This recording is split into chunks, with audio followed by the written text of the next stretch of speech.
at community events. They have told me that they want to move forward. This area is hungry for change, and it wants real change.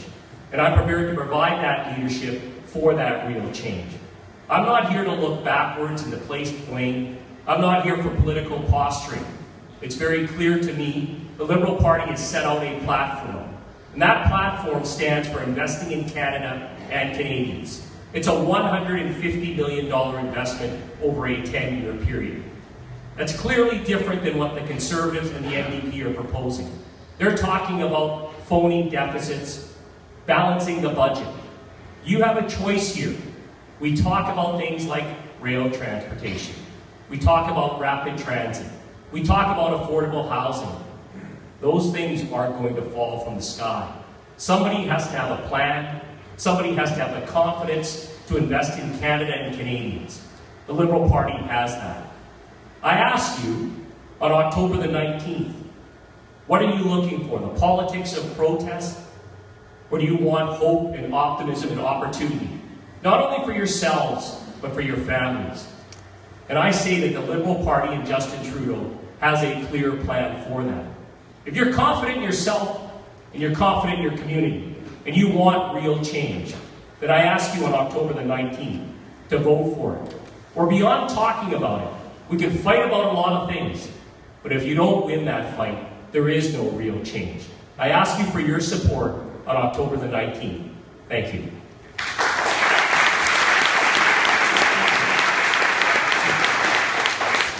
Wes Regan from the Green Party. Firstly, thanks again everyone for being here tonight. I know we have a whole bunch of things to be doing. In a parallel universe somewhere right now, I'm watching the Seahawks game, for example. But it means a lot to me that you're here tonight. Things change. The political landscape of Canada has changed. Our economy has changed. Our idea of who we are as Canadians perhaps has changed. And right now, I think that these two political parties that my compatriots here represent have also changed, as has the Green Party. When Libby Davies was first elected to office here, there were 9 seats that the NDP held in Parliament.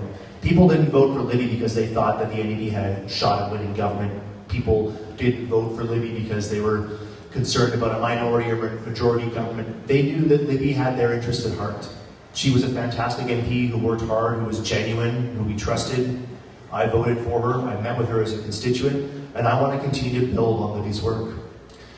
A vote for a Green MP is a vote for cooperation in Ottawa to end the Harper era. We will work with the Liberals or the NDP or both. That is the #1 priority here. End the Harper era and get on with the business of making a better Canada together.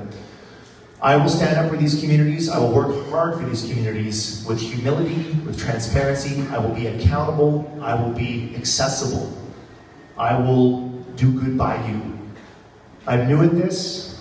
I'm bringing a whole bunch of enthusiasm, and I want you to come see me in my office, and we can talk more about it up the street over coffee. We can talk about some of the local art that's hanging on my walls.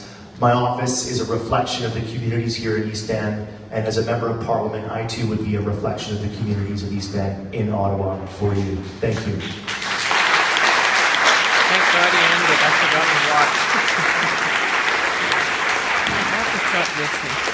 I'm Kenny Kwan from the NDP. Well, I've worked in this community for 25 years, and 25 years ago, as a young student, I was an advocate. I fought for the people in this community ever since. I worked with Libby Davies when she was city councillor. I looked to her with awe. And then I went to City Hall to fight, yes, attend to one council, and I was the one. And then I went to the provincial legislature where we got some stuff done. Then, of course, I was there as 2 against 77 against Gordon Campbell, and we'll continue on. My approach to being your MP after October 19th, if I'm successful, is that I'll be an activist MP. I will walk the streets with you, and I'll fight the fights with you, both in and outside of government. And where it needs diplomacy and for us to set aside partisan politics, I will do exactly that, because that's what we did under the Vancouver Agreement, to get things done for the community. And even if it meant that we don't get the credit for it, but it doesn't matter, because what matters is that we make that kind of change for the community where it matters. You know, we are 35 seats away from defeating Stephen Harper in this country. Make no mistake about that. The NDP can do it. In this riding in East Vancouver, the Conservatives, an invisible candidate in the last election who ran against somebody like Libby Davies, somebody that we love and we admire, we thank her for every day for her fight for 40 years for us here in this city. She, the Conservatives, came second to Libby. I will say this is too important an election. We need to defeat Stephen Harper. I hope I can count on your support. And last but not least, let's make that change. Because we don't always just have to go with liberals and conservative with liberals. And yes, posturing is when they make promises and then they don't deliver. And then when they say that they're going to actually deliver these programs during the campaign, and in the fourth year somehow they're magically balanced, just like they did in 1993 when they cut the National Housing Program. Why did they do that? Because they said they needed to balance the budget to address the deficit. Let's not make that mistake again.